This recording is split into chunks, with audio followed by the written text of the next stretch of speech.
Buenos días. La palabra de hoy se llama riquezas y tesoros intocables.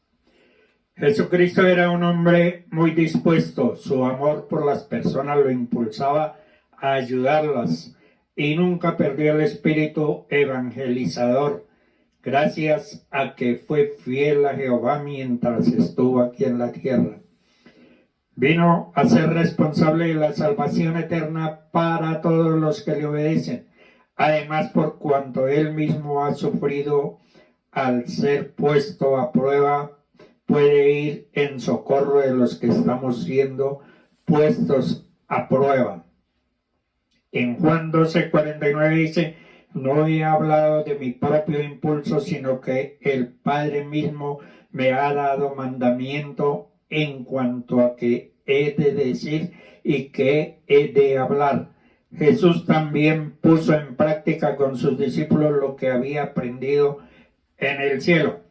Muchos de nosotros tenemos cosas o personas que consideramos como pérdidas impensables o tesoros. Algunos padres no pueden imaginar vivir con la muerte de sus hijos. Algunas parejas casadas no pueden imaginar vivir sin sus cónyuges.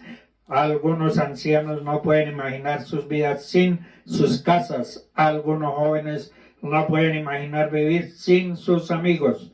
Algunas mujeres no pueden imaginar vivir sin su belleza, pero algunas veces nos encontramos con estas pérdidas impensables, es decir, cuando perdemos un tesoro. En Marcos 10, del 17 al 22 dice: vemos la historia del joven rico que se presentó ante Jesús para preguntarle qué tenía que hacer para heredar la vida eterna. Sin embargo, para ese joven rico la pérdida impensable era su riqueza, y es esta dependencia a la que Jesús vio como una deficiencia, una cosa te falta, le dijo Jesús. Luego le hizo dos ofertas. Jesús le ofreció al joven rico que renunciara a sus riquezas a cambio de los tesoros en el cielo. La segunda oferta que le hizo fue: ven y sígueme. Era una oferta para hacer a Jesús su mayor tesoro, como su única impensable pérdida. Desafortunadamente, para el joven su riqueza era aquello sin lo que no se podía vivir, era su tesoro intocable. La realidad era que su pérdida era aún mayor el elegir aferrarse a la riqueza como su pérdida impensable. Esto resultaría en su pérdida eterna, ya que perdería no solo los tesoros eternos en el cielo, sino también al creador de la riqueza y a la vida misma. El joven dio la espalda y se alejó de Jesús, afligido y triste, porque se dio cuenta de que su esperanza en el simple cumplimiento de los mandamientos no era suficiente, que es aquello sin lo que no puedes vivir. ¿Cuál es tu pérdida impensable? ¿Cuál es tu tesoro intocable? ¿Es la familia? ¿Es la riqueza? ¿Es tu belleza? ¿Es tu éxito? ¿Es tu profesión? ¿Es tu posesión material? ¿O es Jesús? Si no es Jesús, te le dice ahora mismo las mismas palabras que al joven rico: te falta una cosa. Es posible que ya hiciste el discipulado básico, fuiste líder en la iglesia y estudiaste teología. Jesús te dice hoy: te falta una cosa. Ser discípulo de Cristo es costoso. En Lucas 14:33 dice: así pues, cualquiera de ustedes que no renuncie a todas sus posesiones no puede ser mi discípulo. El verdadero discípulo es de una vida en la cual Jesús es la pérdida impensable y el tesoro intocable. Quizás algo te falta hoy. Tenemos que ir a los hospitales a visitar a los enfermos, ir a las cárceles a visitar a los presos, ir a sanar a los quebrantados de corazón. liberar a los cautivos, dar vista a los ciegos, liberar a los oprimidos, evangelizar, animar al caído. En Marcos 16 del 14 al 20, finalmente se apareció a los 11 mismos, estando ellos sentados en la mesa, y les reprochó su incredulidad y dureza de corazón, porque no habían creído a los que habían visto resucitados. Y les dijo: id por todo el mundo y predicad el evangelio a toda criatura. El que creyere y fuere bautizado será salvo, mas el que no creyere será condenado. Y estas señales seguirán a los que creen en mi nombre: echarán fuera demonios, hablarán nuevas lenguas, tomarán en tus manos las serpientes, y si bebieren cosas mortíferas no les hará daño. Sobre los enfermos pondrán sus manos, sanarán. Y les dijo: id por todo el mundo y predicad el evangelio. A la hora de enseñar, Jesús también puso en práctica lo que había aprendido. Jesús instó a sus discípulos a acumular tesoros en el cielo. En Mateo 6:19 dice: no hagáis tesoros en la tierra, donde la polilla y el orín corrompen, y donde ladrones minan y hurtan, sino haceos tesoros en el cielo, donde ni la polilla ni el orín corrompen, y donde ladrones no minan ni hurtan. Jesús sabía que quienes respondían a su mensaje tenían muchos problemas, pues eran personas imperfectas. Por eso se compadecía de ellos y les enseñaba. En Marcos 6:34, se estremeció por ellos porque eran como ovejas sin pastor, y comenzó a enseñarles muchas cosas. Nos queda mucho por aprender del ministerio de Jesús. En Marcos 16 del 14 al 20 dice: finalmente se apareció a los 11 mismos, porque no habían creído a los que le habían visto resucitado. Y estas señales seguirán a los que creen en mi nombre.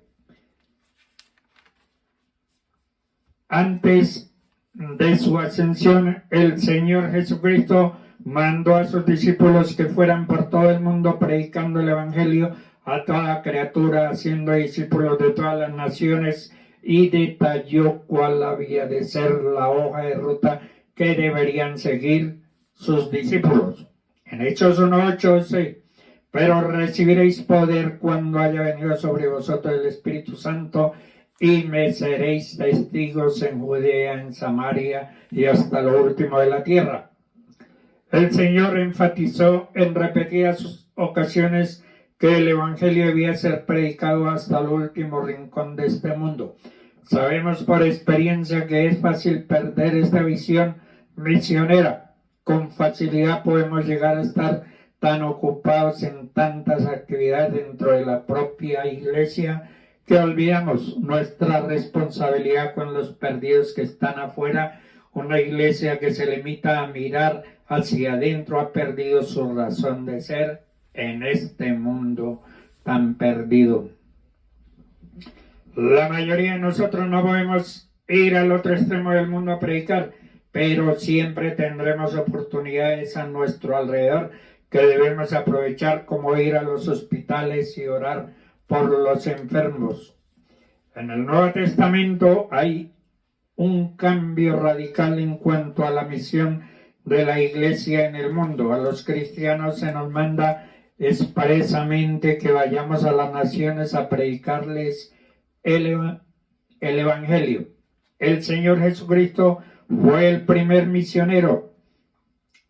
En el mismo comienzo de su ministerio publicó, estando en la sinagoga en su pueblo Nazaret, leyó una porción de las Escrituras que anunciaba el carácter misionero del Mesías.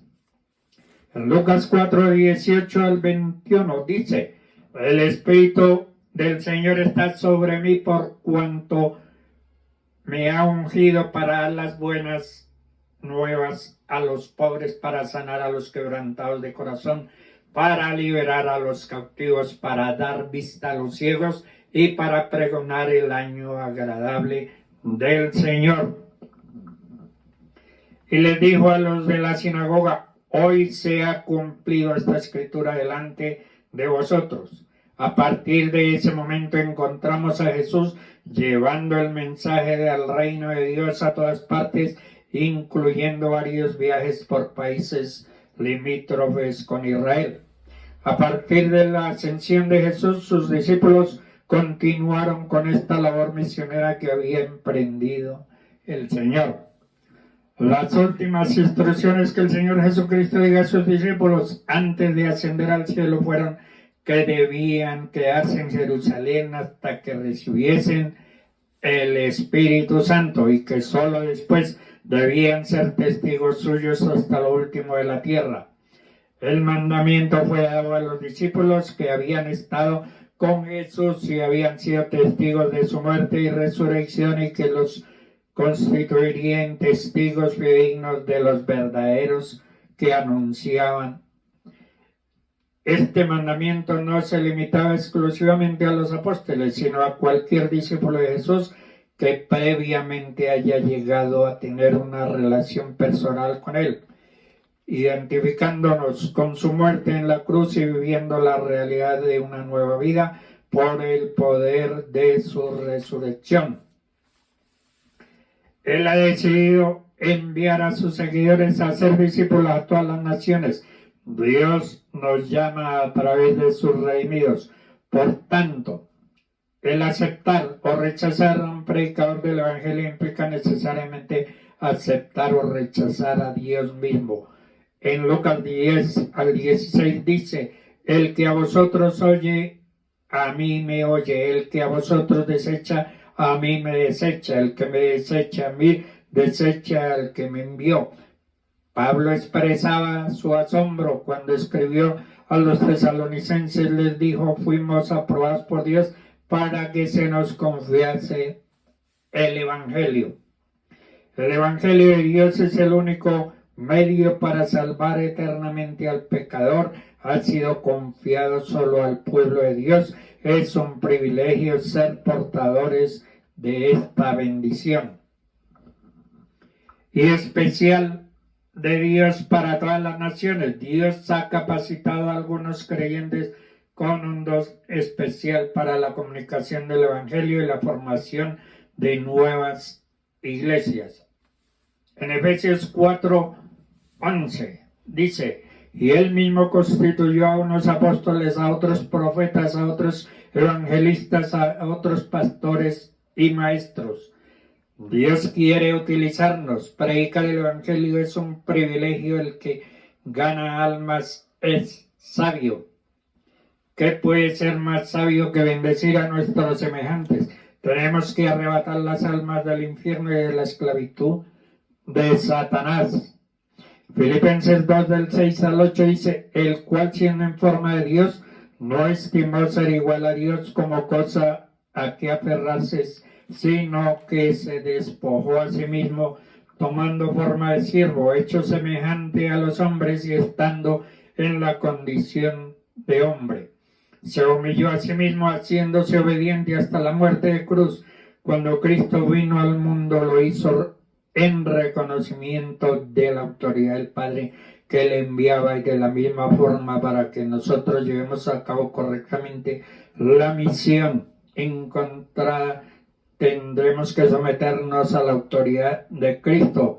Para ello se debe renunciar a los privilegios de seguridad, la comodidad, la indiferencia, a fin de meternos en el mundo de los demás, así como lo hizo el Señor Jesucristo. Jesucristo era un hombre muy dispuesto. Su amor por las personas lo impulsaba a ayudarlas y nunca perdió el espíritu evangelizador. Jesús vivía con sencillez. Lo que más le importaba era proclamar las buenas nuevas del reino. Con su ejemplo demostró que es posible vivir libre de las inquietudes que agobian a quienes acumulan tesoros en la tierra. Señaló que es mucho mejor acumular tesoros en el cielo. Dios les bendiga.